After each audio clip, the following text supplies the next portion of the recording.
Hey friends, it's me, Zoe, aka Magic Pixie Dream Girl. Welcome back to the Lightcast. In this episode, we're going to talk about the alchemical properties of Fi. If you're anything like me, you've probably asked yourself more than once, what is Fi made of? And I don't mean that in the sword spirit sense of the word. I mean, Fi was created by Hylia, along with the Gates of Time.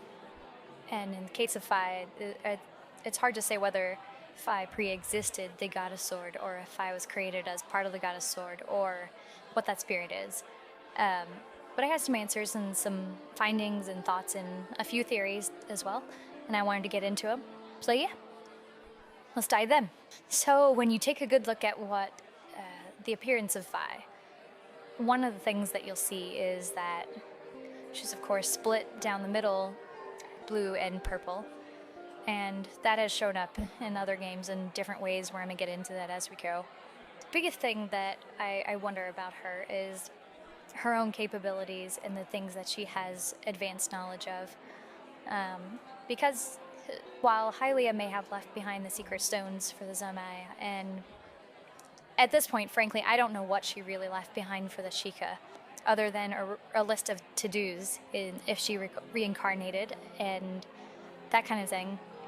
I'd like to know more about that. Moving on, though. But yeah, her appearance is one of like purple and blue, and then of course she has the cyan helixes going down her leggings, which are really, really cool looking. And then we don't really see her again after Skyward Sword until the Era of the Wilds, where she speaks to Zelda in the Ash Swamp. And then I feel like there's another time, and it escapes me in the moment. But she largely, it's like we've had that one experience with her. And I think that there's some other things that are going on there. And I really want to know if she made an indirect appearance in Echoes of Wisdom as well. And just not even remotely how you might think, to put it mildly. To really get into the what is Fi thing, you're thinking we also have to bring Ghirahim into the fold as well. A key difference between Fi and Ghirahim, of course, is that while Fi is dwelling within the sword, Ghirahim is the weapon itself. But on paper, they're actually the same, in that their kanji is the same when they're talked about as being sword spirits or whatever. And if you look at them, they also have very, very similar goals as well. Essentially, more or less, they're both there to aid in the process of either resurrecting Demise or protecting and helping the goddess reincarnate, succeed. And I don't think that could be overlooked, of course, because it's like, why do they have the same exact goal? Obviously, they give plot momentum, so it's like, I don't want to wander too deep on that. It's made me ask the question, is it possible that... So actually, let me back up. So early on, the outcome of the Battle of Demise is that Hylia is mortally wounded and Demise is sealed, and the reason that Hylia is mortally wounded is because she gave up her divinity in order to be able to wield the Triforce in the next lifetime, because members of the Gods tribe cannot wield the power, which is a really interesting way of quiet quitting to me, but hey, I guess it worked for her. So she gives up her divinity, and then she becomes mortally wounded. Aside from bringing into question like what the goals of her sacrifice of sitting in the Hylian skyward and then just like essentially fighting to the death with Demise really was. It's like she wanted to die or something, but I can't really say that with evidence. It's made me wonder, like, is it possible that Fi is actually Hylia's divinity inside the goddess sword? So let's go on the working assumption that this is true for a little bit. Then, in the same way, what does that mean for Ghirahim? Well, there's also a very, very interesting parallel between Ghirahim and Link. In Tears of the Kingdom, in the introduction, we of course see the Master Sword blades shatter, and then gloom wraps around Link's arm and infects him. Then even after he's had the arm replaced by a router's arm, he still has these like markings going up and down his body, primarily focused, of course, on the right shoulder. From what I can tell, aside from being just latent corruption that you're still removing, because once you get past this introduction period and you go into each shrine, with each shrine and you get the blessing of light, it removes some of the gloom from you, supposedly, or at least that's how it plays out in the game, right? The thing that's really interesting is that Ganondorf, or I guess I should say Ganon rather, because you don't see it prior to him becoming the Demon King, but Ganon actually has these like patterns on his body that go to an interesting pattern as well. And both he and Link's patterns are also similar to the patterns that Ghirahim has on his left, it's more or less on the left half of his chest, and then more prominent up his left neck and down his left arm. So if we follow the idea that, hypothetically here for a little bit, that Fi is the soul or the spirit of Hylia, or a part of it, or even just her divinity or whatever, like it's some part of Hylia, the essence of her, what would Ghirahim be in that case?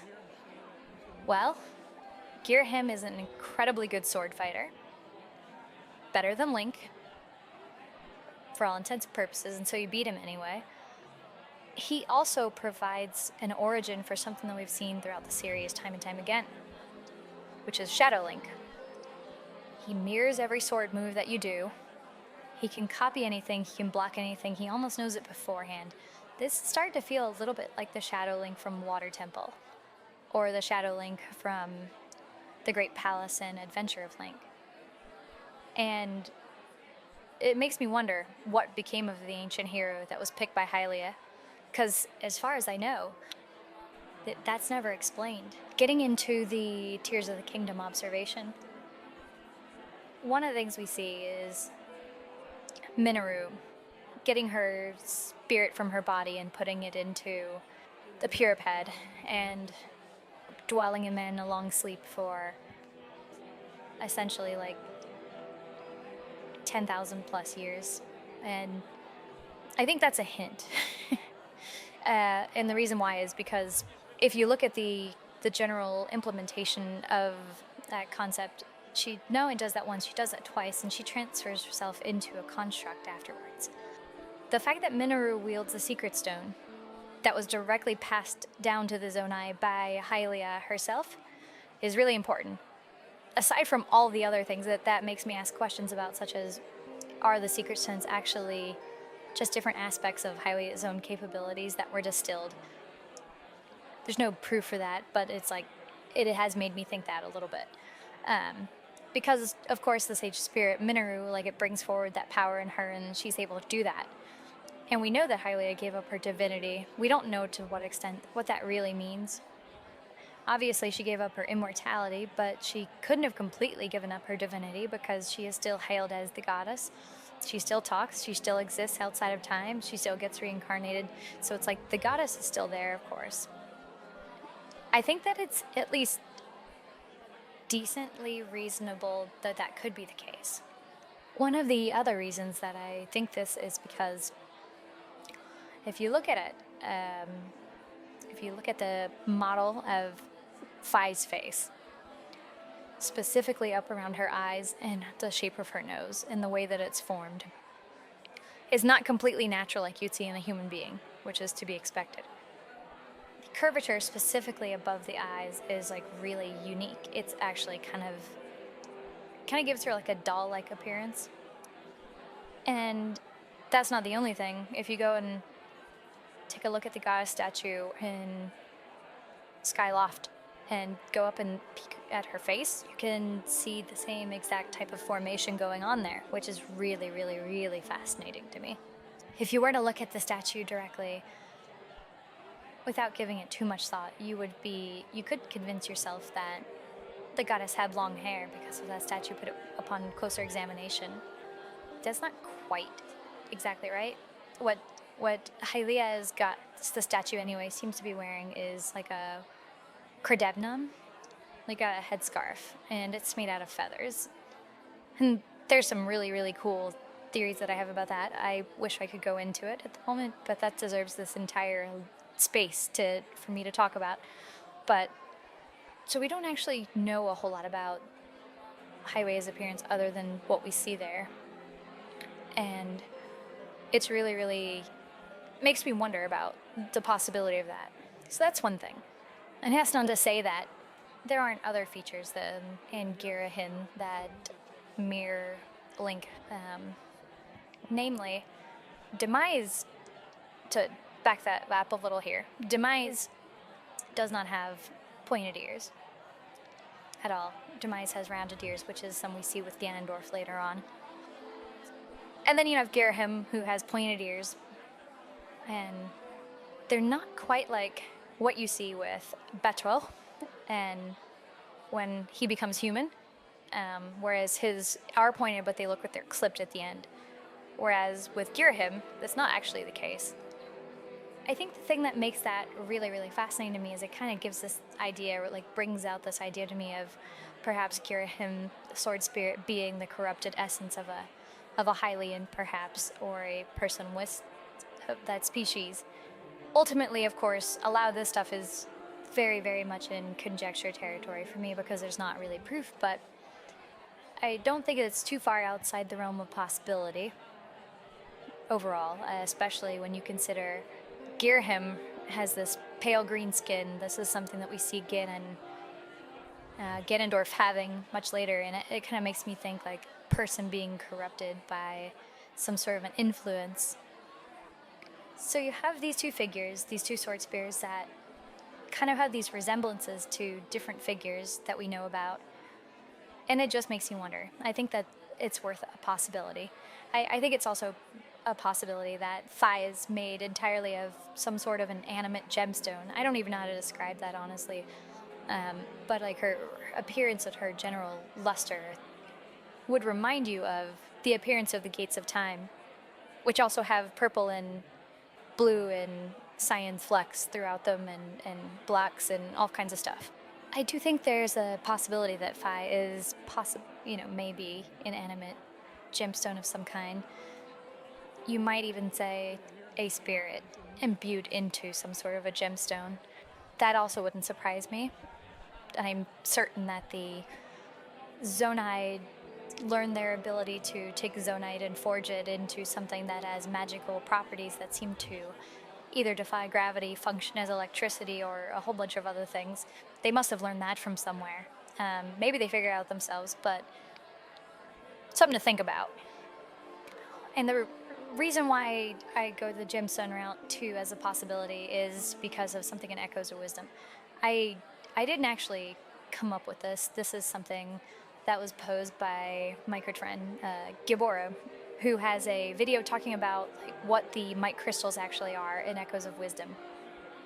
And after the tries, after the tries purify a rift, the outcome of that are might crystals, and those might crystals can be used to increase the spirit meter that Zelda can use, or Link, prior to the events of the game starting. And the more of them you have, the more powerful you are, the more things you can do. And what's really interesting about that too, of course, is that they seem to be able to function as a sort of spiritual memory as well, where while you're as Spirit Zelda, or even Spirit Link at the beginning of the game, you have the bow and you have like these arrows and seemingly unlimited ammo and all kinds of stuff. And the question has come up a couple of times of what those might crystals actually are. Gibar's theory is really good. If I may get the small details wrong, because it's been kind of a long week, but essentially the idea is like we don't know where the Master Sword is at in Necklace of Wisdom, and the question has been posed of perhaps it broke, and those might crystals are actually the essence of what remains of the Master Sword, and perhaps there's a possibility there that Blueberry and Link were trying to obtain all of them again to reconstruct the Master Sword. Because you got to remember, like, there's a whole entire like dark place in history where like Master Sword is just missing, and even up into the start of Breath of the Wild, The Master Sword is, the whereabouts of it are unknown. The royal family actually have lost track of it by that point. Nobody actually knows how Link obtained the Master Sword in the events leading up to Breath of the Wild, and it's something that's covered in Masterworks, Breath of the Wild Masterworks. It makes you wonder a little bit about that, or at least it does for me. That's not to say that I think that the Heir of the Wilds necessarily came at the end of its place at the end of its downfall timeline, or that I don't think that way. I certainly have something in mind and I plan to present on it pretty soon. The body of evidence I have to support timeline placement, because it's pretty extensive, and just as a video alone, I think it's shaping up to be about like 2 hours worth of information. But moving on and coming back to where we are at, there's some other reasons I think that you could probably support the idea of the Might Crystals being the essence of the Master Sword, or what's left of it, and by extension, Fi, of course, because she is the Master Sword.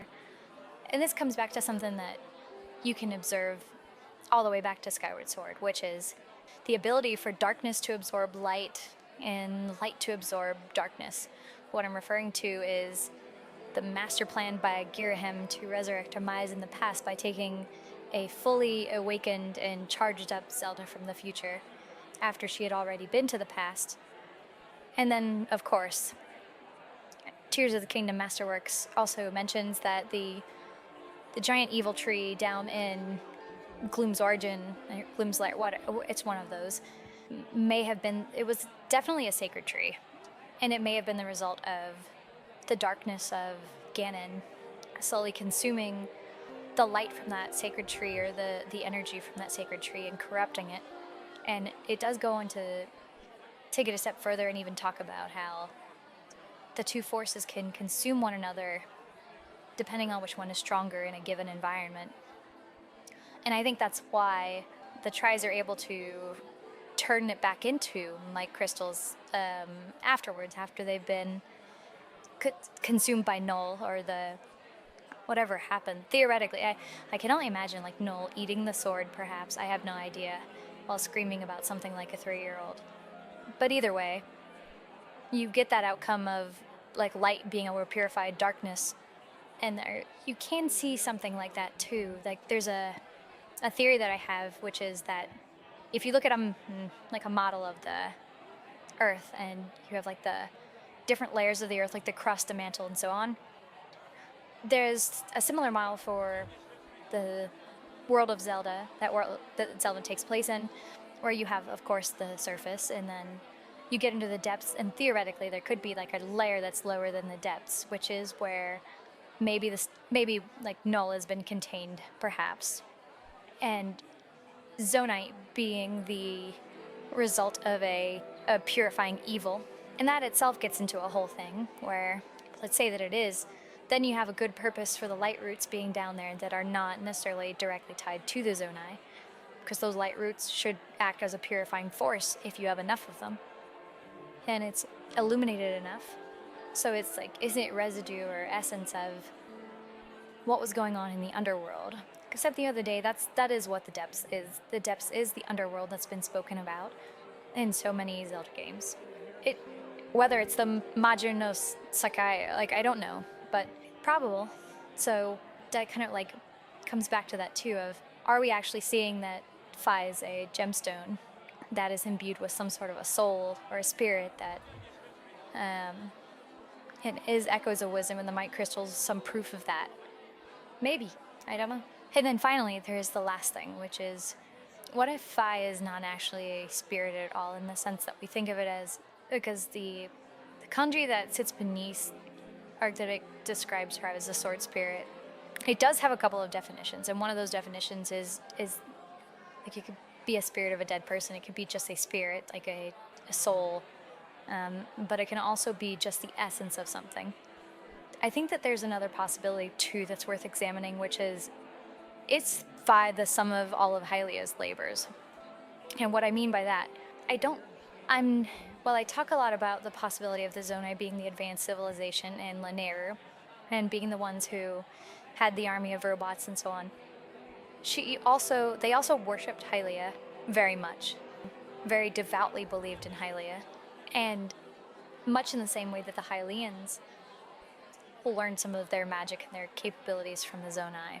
It stands to reason that the Zonai could have also learned their magic and capabilities from Hylia, because she was, again, technically gifted. So when I say, is it possible that Fi is the sum of all of Hylia's labors, what I'm getting at is it possible that Fi is actually an artificial life form, not unlike the robots? And you can see the progression of those robots, where you have the LD series, like the, I don't want to butcher this, it's like either, I think it's the 3G is the ones that are like what Skipper is. Similar in design, I'm not talking about the exact model. And then, of course, you have like the servo units, which are look more like bipedal humans. And then you have the Guardians in the Silent Realm, which is, look, one of them looks eerily like a Zonai if they were a robot.